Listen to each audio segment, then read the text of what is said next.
Исәнмесез, сез татарлар тапшыруын карыйсыз. Хөрмәтле тамашачылар, без сезнең теләк тәкъдимнәрегезне күздә тотып эшлибез. Бүген безнең программада Зиннур Хөснүярның «Әтием кайда Суслонгер» китабы. Җәһәннәм дип әйтәбез, инде тәмук дибез. Хәтта тәмук белән җәһәннәмгә караганда да минем исемдә калган бу куркынычрак сүз иде. Бабайлар бик теләмичә генә утырды, әйтәләр иде, бик куркып сөйлиләр иде. Ләкин артыгын нәрсә икән, ничек булган, biz аны белмәйдек. Татарстан Республикасының Әтнә районы Олы Бәрәзә авылында яшәүче оста Фирдүс Зарипов белән таныштырырбыз. Бик яхшылап уйлап, чертежларын сызып, шул чертежлар белән, шул чертежларга карап, var итеп, электродны бик яхшы электродлар кулланырга туры килде бу эшенә. Җыйдым мин моны. И бик төгәл килеп чыкты. Казакъстанның Актүбә шәһәрендә Сойра гармун фестиваль конкурсы үтте. Моңны гармуныбыз мәңге яшасын, бер якка таралсын. Безнең татар халкының моңын күтәргән гармун менә уйнап тора, ишетәгез, хөрмәтле туганнар. Әйдә, бик әле. Тапшырылыбыз ахырында тарихи кадр сәхифәсе. ТНВ каналының 20 еллыгы турында сөйләшүне дәвам иттерәм.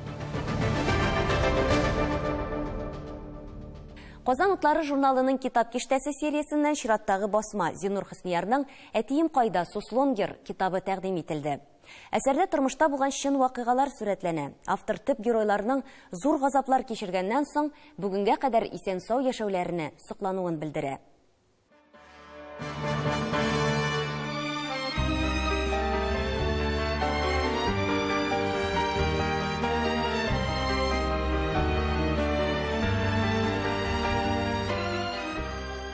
Суслонгер дигәннән мин моны малай вакытта ишетеп үстем. Ул бик куркыныч сүз иде. Менә җәһәннәм дип әйтәбез, инде тәмук дибез. Хәтта тәмук белән җәһәннәмгә караганда да минем исемдә калган, менә яшь малай диме? Бу куркынычрак сүз иде. Бабайлар бик теләмичә генә утырды, әйтәләр иде, бик куркып сөйлиләр иде. Ләкин артыгын нәрсә икән, ничек булган, без аны белмәйдек. Нәрсә ул Суслонгер? Бик Ватан сугышы башлангач, 1941 елның июлендә тылдан еракта, хәзерге Мария Республикасындагы Суслонгердан 10 чакрым урман эчендә урнашкан лагерь. Төн вакытында мин үзебезнең авылдагы бабайлар белән бу хакта сөйләштем. Бу ул вакытта әле язу максатта булмагандыр име, ләкин менә кызыксынып. Чөнки ул безнең күрше авылда гына, безнең авылдан ерак түгел ул. Бигрәк тә менә бу әсәрдәге китап геройларының авылына ул тагын якын. Бу хәзер Биектау районының Зур Киек дигән авылы. Ул әсәрдә Киил дип бирә, чөнки әдәби әсәр. Мәдинә ул бүгенге көндә менә 87 яше белән барган Хәдия әби. Әсәрдәге Зәйнәп бүгенге көндә 85 яше белән барган Зәйтүнә. Аны сөйләп отырсан көне буе сөйли торган, хәл сөйләп бетерә торган түгел, без ничек исән-сау калган, белгән юк анысын нәрсәсен. Алла рәхмәте беләдер инде. Әниебез 65 яшында вафат булды, бу хәлләрне күтәрә алмады. Әнинең бик яратып еш кына әйтә торган сүзләре бар. Ул Хәйр Фатиханы безнегә әти бирде. Әти Хәйр Фатихасы белән яшибез дип әйтергә ярата ул. Шуннан торып алар менә берсе 5, берсе 3 яшьлек кыз. Әтиләрен заткан вакытта 41 елда сугыш башлангач, әтиләрен авыл башында затып калдырганда, алар бит исән-сау торыгыз дип калган. Безнең шәйхи дәвәти. Әлхәмдүлилләh, бүген менә безнең дәвәни, ул минем әни инде Хәдия, әни бүген көндә 8-нче дистәне ваклый, Аллага шөкер, әлхәмдүлилләh. Бүген көндә аның 15 баласы, 10 оныгы, 10 ыныкчыгы бар. Менә шулар тәрбиясендә матур гына иттереп яшәп ята, Аллага шөкер. Ул дәһшәтле еллар һәр кешенең күңелендә бар, һәрбер йортта бар. Менә мондый язмышлар үзләренең дәвәниләрен күрәсе килү, алар менә очратасы килү, ул һәр кешедә бардыр. Мәсәлән, менә бүген көндә безнең дәвәтинең, шәйхи дәвәтинең аның рәсеме, сурәте дә юк. Менә мин бик теләр идем, бик хыялланам, шушы Зәйтүнә апа һәм әнием исән булганда, аларның менә икесенең фотосыннан мин дәвәтинең фотосын, сурәтен ясатырга. Татарстанда һәрбер 2 кешенең берсенең язмышы ничек тә булса шушы Суслонгер белән калган. Күз алдына китерегез. Шундый зур трагедик урын булган бу. Шуңа татар башын ашаган урын бу, шуңа кайгылы хәсрәт урын булган. Мин шәхсән үземнең дә бабам сусларга аркылы үткән. Онытырлык түгел дә, һаман 1941-42 елларда хәрби өйрәнүләргә алынган үзебезнең солдатларны ник шул кадәр җәзалаганнар соң дигән сорау борчый. Баксаң, ул вакытта лагерь командасын хәрбиләрдән түгел, ә җирле НКВД кадрларыннан сөйгәннәр икән. Ә булар инде репрессия корбаннарын мәсхәрәләп шактый тәҗрибә туплаган. Кешелек сыйфатларын тәмам югалтканнар. Бу җирләргә аяк басуга яңалык эзлибез. Табыла, могҗиза кебек.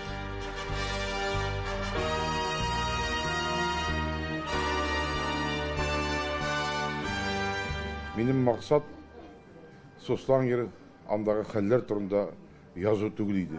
Әгәр дә максатым андый булса, мин документаль китап язган булыр идем. Мин әдәби әсәр яздым. Бу китап бармактан сорып кына язылмады. Төгәл, конкрет фактлар буенча язылды. Аның прототиплары, аның бик күп. Алар хәзер дә Аллага шөкер күбесе исән сау. Алар авылларда, шәһәрләрдә яшиләр. Һәм ömür boyu менә şu facianı, Soslanger faciasını, soğuş faciasını diye eğitirdik kireyimi. Yüreklerinde tinep yaşaylar. Soslanger eter. Seleksiya iş nokta bilen yazma yazgan idim uzgan yıl. Hem anı менә şu Soslangerda bulgan soğuş şırıp etilere Soslangerda bulgan soğuş şırıp bağları yılı okudılar. Hem men менә bu kitapны avuldaşım Feride Paga Zinnurның автограф белән алып кайтырга уйлыйм. Ул шулай ук сугыш чоры буласы, әтисе Сослангерда булган. Һәм алар кызлар белән җыелышып, арба тартып, аларга ашарга иткәннәр. Мен әйтсәң Сослангердан дисәң, бөтенесе әйтә. Ул теге солдат утырган җирендә. Сразу безнең Сослангерның шундый славасы алды, безнең, как сказать, на всю жизнь печать. Шул жылда, вот менә бу жылдан как раз алар лагерьга киткәннәр. Менә шушы җирдә Совета җирне алып, решили построить мечеть. Как дань памяти этим же солдатам и как бы для жителей поселка Сослангер вот такой мечеть. Безгә Тушындый Сослангерда бер дә уйламаган җирдә Тушындый мәчет булу бик зур безгә. Дәрәҗә.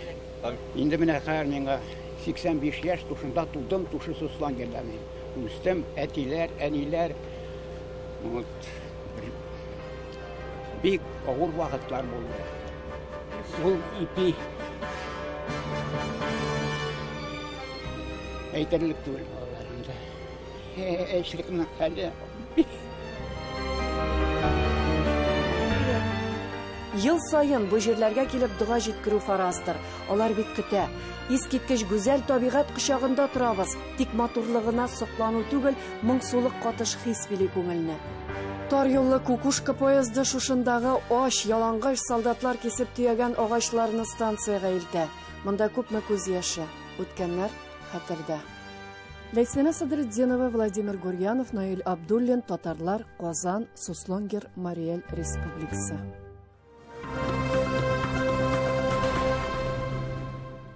Һөнәрле булу гәүһәрле булудан мең артык дигән мәкаль бар. Ә халкыбыз гаять һөнәрле безнең. Кая гына барып чыксак та кызыклы шәхесләр белән очрашабыз. Әтнә районы Улы Бәрәзә авылында да әнә шундый оста яши. Фирдүс Зарипов үз кулы белән трактор һәм хәтта экскаватор ясаган кеше. Һәм бу әле аның эшләренең берничәсе генә. Безнең төшерү төркеме останың янына барып кайтты. Сезне дә таныштырабыз.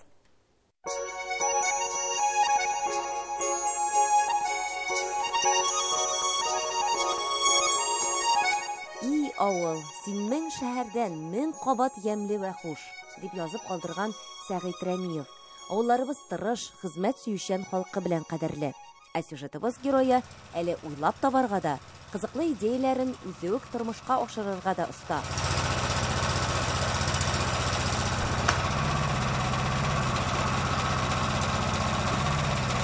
Фирдүс Зарипов менә бу экскаваторны тулысынча үзе эшләгән, бер кайдан карамыйча, сызымнарын үзе сызып, эшкә яраклы техника уйлап, аны ясап чыгу өчен хыялый да булырга кирәктер.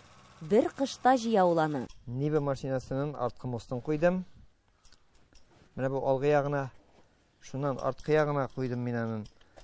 14 ступицаларына үзем Қолдан ясадым. Шкварнелерін де қолдан ясадым. Мұсыны өз қолым біраз жидым енді. Ол заводской жиылған айбер төгіл. Шыннан мен мұның қадавайын май біле жири тұрған етіп іштедім. Май біле жири бұл. Бірінен де карданный передача жоқ мұнда. Мұның май жүртәйінді. Гидромотор жүртә дәрісіңін айткенде. Темірлерінде әлікі ауыл қожалығы агрегатларының рамынан жиылған қалын темірлерден жиылды мұның стреласы. Ең қатлаулы іліші шушы іліші болды. Бұл поворотный, кулак деп әйтінмәйінде, поворот іліші сам емірі шушы. Мұны бек точностар біле, мұнда инженерін точност мірі шушында керек болды. Әлігі мини-экскаватор 3 метрға қадар тирәнлікке қазый ала. Канализация шықыры, су кірткенде, фундамент салғанда кереклі техника. Ауыл халқына да бұлыш ауыл. Фирдус Зариповның әтисі комбайншы болған, ул әтисіне ярдәм иткән. Техникаға мәхәббәт шул вакытлардан киләдер. Ә инде техника белән чын-чынлап җенләнүе, аны үзенә яраклы итеп җыя башлавы соңрак була. Минем мондый техника җыю башланды 87 елның майыннан, мин КамАЗга утырганнан. Чөнки миңа простой КамАЗ бирделәр дә, ул КамАЗны самосвал КамАЗга әйләндерергә туры килде. Мин аңа самосвал кузовын заводскойны түгел, К-700 арбасынан үзем ясап қойдым. Бұл вақытта сварщикта түгел емәлі, еш вақыт сварщикка чертежін сызып, барысында аңлатып, сварщик белән бергә эшләдек. Мин ул КамАЗ белән 30 елга якын эшләдем. Аннан башкаларын да эшләдем. Буш вакытында мунча мишләре дә ясый башлый, 20 миш саттым ди. Аннан Фирдус Зариповта трактор ясау уетуа, АК машинасы сатып алып, Ниваның авыл хуҗалыгы машиналарының запчастларын табып, трактор җыя башлый. Бу билдән бирелә торган полноприводный алдарты ведущий трактор. Моның роле май белән эшли, май белән бирелә. Җиргәндә бу бик уңайлы, бакча эшләре эшкәрткәндә бик уңайлы, рулен тотарга бик уңайлы.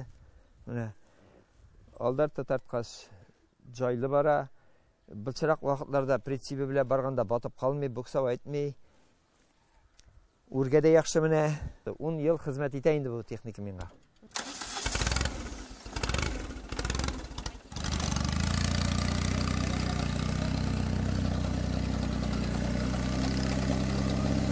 Хәзер авылларда атлар аз, элек бит алар күп хезмәтне башкара иде. Шуңа да хәзер тимер атлар ярдәмгә килә. Фирдус Зарипов тракторның махсус агрегатларын да ясаган. Алар ярдәмендә бәрәңгене утыртырга да, төбенә сызарга да, чүген дә утарга, хәтта алырга да мөмкин. Яз көне җир чыккач эшләр башлана инде. Яшел үләннәрне тырмалау башлана, чәчкән үләннәрне. Шуннан колхоз тракторлары сокалага сызып бирү башлана, шул сызганга бәрәңгене утырталар инде. Шуннан бәрәңге тишелеп чыгар алдыннан салкын жаңгырлар жауып китте дә, җирләр катып бетте. Тырмалаулар башланды. Һәр кем үзенең бакчасын тырмалатасы килде вакытында. Менә шулай итеп шул тырмалауларга чыгып җирдек, тырмалап алдык бакчаларны. Хәзер инде сызар вакыт җитте.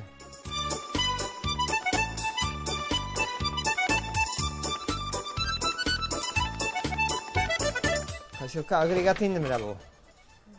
Тоже май белән гидромотор белән эшләнелде. Бу мотоблокка дип чыккан качелка иде. Мин моны үзгәртеп, трактор өчен транспортный положениедә җиргәндә булай җыела торган итеп, май белән әйләнә торган итеп, менә гидромотор белән хәрәкәт ала торган итеп эшләдем. Инде көннәр буе сөйләй темир турында, ничән техника турында гына, башка бер сүз дә сөйләшми. Тегеләй итәргә кирәк, бу җирен булай итәргә кирәк. Теге җирен бер бетермәгән әле дип. Көннәр буе шул җирдә ди. Үйдә. Ашаганда да сөйләшә, җыклаганда да сөйләшә. Чат техника гына инде бездә. 30 градус суыкларда да шунда гаражда җыеп жатты. Кер туңгасын дигәстә кермәй итәгән ие. Җыеп бетермичә керми инде. Шуның җанында гына җырый. Хатыны белән 33 ел бергә алар. Икесе дә улы бәрәзедә туып үсеп табышканнар һәм авылдан китәргә уйламаганнар да. Авылда да рәхәт итеп яшәргә була диләр. Аеруча хезмәт яратсаң. Әле бит абзар тулы мал-туар да бар. Бу әле күпмелексең бу әле? Әле бу бер 10 көн тирәсе була микән? Әле сөт кенә шитергән. Авылда кышкыртларсыз, мал-туарсыз булмый ди Фирдус Зарипов. 2 сыер, 1 тана, 2 бозаулары бар. Көн сайын 40 литр сөт үзәйтеп барам хөкүмәтебезгә. Менә иртә белән сәгать 6да килеп, молоковоз машинасы сөтне прямо ияныннан җыеп алып китә. Менә дәүләткә тапшырабыз шулай итеп. Колхозыбызда эшләгәч, колхозыбыз һәр ел сайын көзге вакытта безгә ашлык бирә, печән бирә, салам бирә, менә. Зариповлар әле бытбылдыклар да үрчетә икән. Этпесиләр, тавыклар, бройлерлары бар. Моңа степ кыр үрдәкләре дә алганнар. Авылда үрдәкләрне тота башладылар инде, кыр үрдәкләрен шәйттереп. Алар йортка иеләнделәр. Айырмасы бар инде хуҗалык үрдәкләреннән. Алар бер теге исмакчы булалар, шунда ничектер бер вакытларында, шуннан тагын нитәләр инде иеләнәләр. Шәйттереп үзләренчә яшиләр инде. Менә әтиләре дә бар. Алар пар булса гына бәби чыгаралар инде. Шуннан алар biz кушканча түгел, алар үзләренчә касып салалар күкәйне, касып чыгаралар бәбиләрен. Менә шундый табигый ерәк яшиләр инде. Тагын шунысы да бар, кыр үрдәкләренә һәр вакыт су куярга кирәк. Алар ел буе коенырга ярата. Зариповларны иртәнге 3тә бакылдап уяталар икән. Әнә шулай гөрләп тора аларның хуҗалыгы. Хәзер йортны зурайту, төзү эшләре дә бара. Фирдүс Зариповның тиктормаслыгы, уйлаганын җиренә җиткерүе һәр эштә дә күренә. Эльвира Хөснетдинова, Наил Абдуллин, Татарлар, Олы Бәрәзә авылы, Әтнә районы. Сез татарлар тапшыруын карыйсыз. Программабызның 2нче өлешендә. Казакъстанның Актүбә шәһәрендә Сойра гармун фестиваль конкурсы үтте. Моңлы гармуныбыз мәңге яшасын, бер якка таралсын. Безнең татар халкының моңын күтәргән гармун менә уйнап тора. Ишетәгез, хөрмәтле туганнар. Әйдә, бик әле. Тапшыруыбыз ахырында тарихи кадр сәхифәсе. ТНВ каналының 20 еллыгы турында сөйләшүне дәвам итәм. Казакъстанда Сойра гармун фестиваль конкурсы үтте. Аны республиканың шатлык татар һәм башкортларның Актүбә өлкә этно-мәдәни берләшмәсе уздырды. Өлкәнең иң яхшы баянчысы исеме өчен 50дән артык катнашучы көч сынашты. Жюри әгъзаларына җиңелләрдән булмады. Конкурс нәтиҗәләре турында Әдилә Төхбәтова сөйләячәк.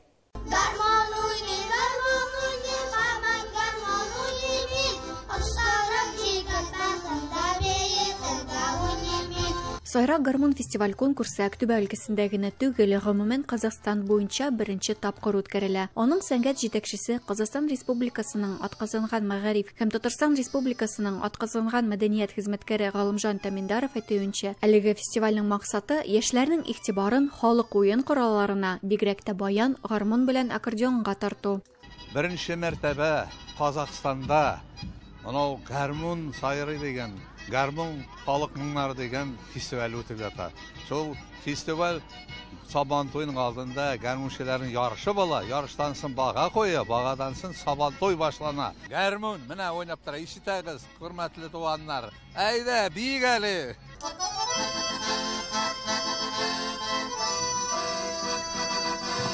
Конкурста 50дән артык баянчы катнашты. Катнашчылар өчен 3 номинация игълан ителде. Балалар музыка мәктәпләре укучылары арасында яшь гармунчы номинациясе һәм махсус музыкаль белемнәре булмаган гармунчылар һәм баянчылар өчен яратучылар номинациясе каралган иде. Әмма конкурсның гран-призы профессиональ музыкантлар, баянчылар, гармунчылар, аккордеончылар арасында уйналды. Иң яхшы башкаручы исеме өчен көрәш катлаулы булган дип әйтергә була. Безнең Казакъстанда бүген беренче рәт Сайра гармун конкурс фестивале үтеп ятыр. Күп гармунчылар катышты. Киләсе елларда да ушундый баян Сайра гармун дигән конкурс фестиваль түрендә үткәрергә кирәк.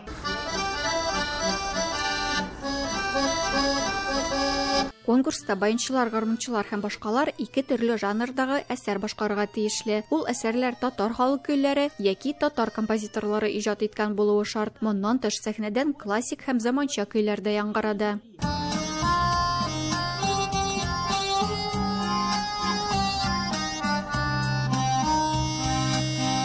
Жюри катнашчылар үзләре иҗат иткән, борынгы, сирәк башкарыла торган, шаяру салынган әсәрләргә һәм башкаруга өстенлек бирәчәк.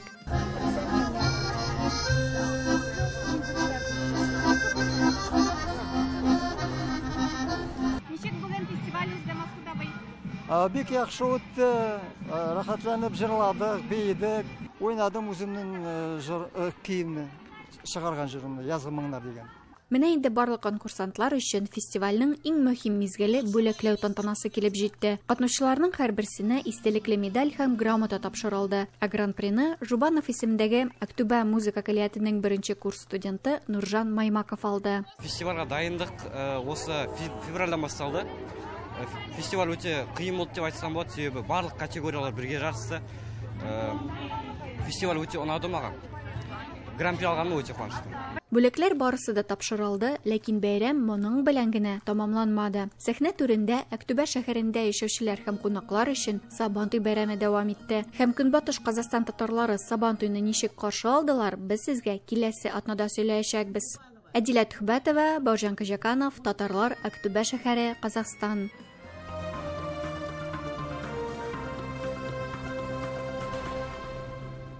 Тарихи кадр сәхифәсендә вакыт агышын 20 елга шигереп, республика телевидениесенең тарихындагы истәлекле вакыйгаларны барлыйбыз.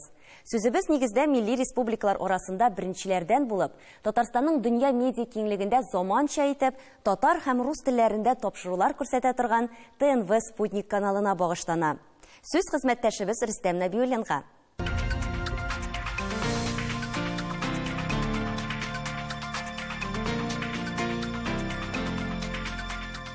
Исәнмесез, хөрмәтле тамашачыларыбыз.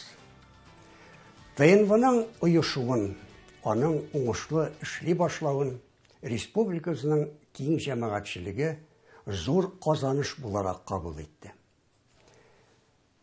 Алар үзләренең киңәшләрен, теләкләрен җиткерделәр. Телевидение белән даими хезмәттәшлек иткән Салават Фәтхетдиновның фикерләре, теләкләре күңелгә бик хуш булды.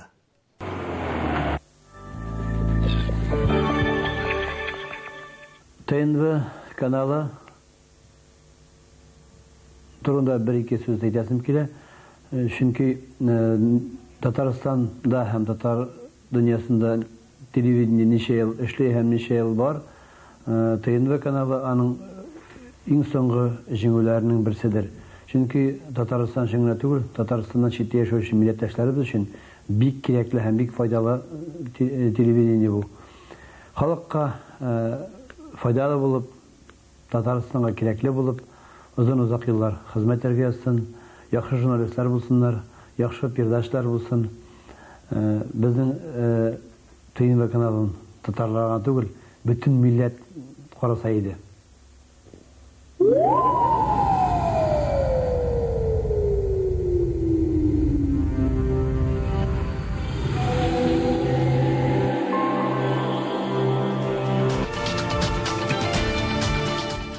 Шуннан да менә шундый күренекле шәхесләрнең изге теләкләрен ТНВ үзенең кыйбласын билгеләгәндә ирешкән уңышлар турында киләчәктәге очрашуларда да дәвам итәрбез дип уйлыйм.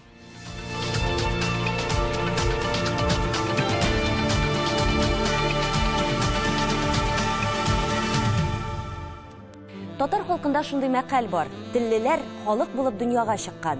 Телсезләр балык булып дәрьяда калган. Бакылдыклар бака булып баткакта яталар ди.